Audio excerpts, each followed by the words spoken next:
Road rage during the afternoon commute nearly turned violent as two cars went back and forth before the driver of the silver pickup truck you see on the right pulled a gun and pointed it at the other driver. Dash camera video from the car behind caught the entire exchange.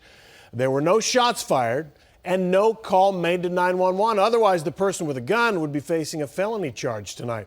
Fox 4's Calvert Collins is along Central Expressway with more. Calvert. Well, Steve, only the two drivers in these vehicles would have known what happened during rush hour yesterday had it not been recorded and uploaded to YouTube. Fortunately, that anger stayed in the car on Central Expressway and no one got hurt. I really don't like driving in Dallas because people are crazy out here. Like, you never know what to expect. Undoubtedly, the driver of the black Nissan Altima didn't. A witness in another car saw something that caused him to hit record on his dash camera. To me, there had to be something that happened further up the road to prompt this other driver who had nothing to do with this to start recording. For an unknown reason, at 5:31 Wednesday afternoon on southbound 75, the Altima and a silver Dodge Ram with ladders on top went back and forth, almost egging each other on. At first, the Altima is behind, then the truck darts in front. The Altima won't back off and let the truck in, so the two vehicles nearly collide.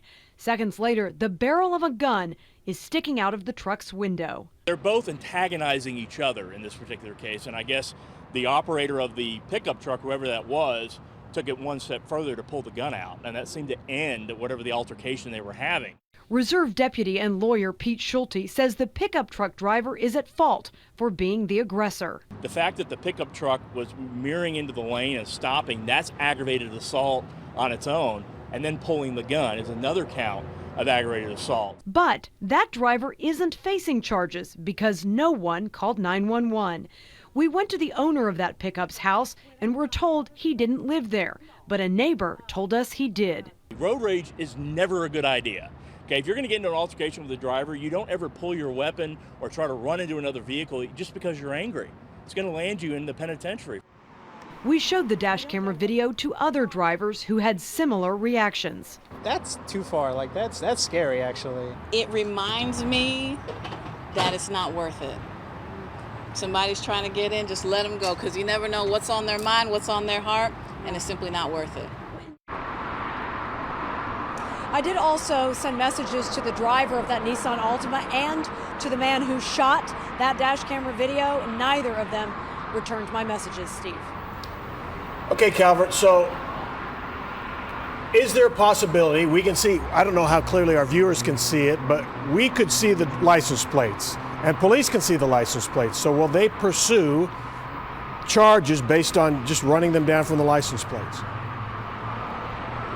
Well, not at this time from what I'm told. They are investigating. They know about the video, but because there is no victim, no one called 911 to report a crime, then no, they really don't by law have to investigate it. But yes, you can make out those license plates, but at this point I'm told just the police department knows about the video, is quote unquote investigating it, but not pursuing any charges tonight. Okay. Calvert Collins, thanks.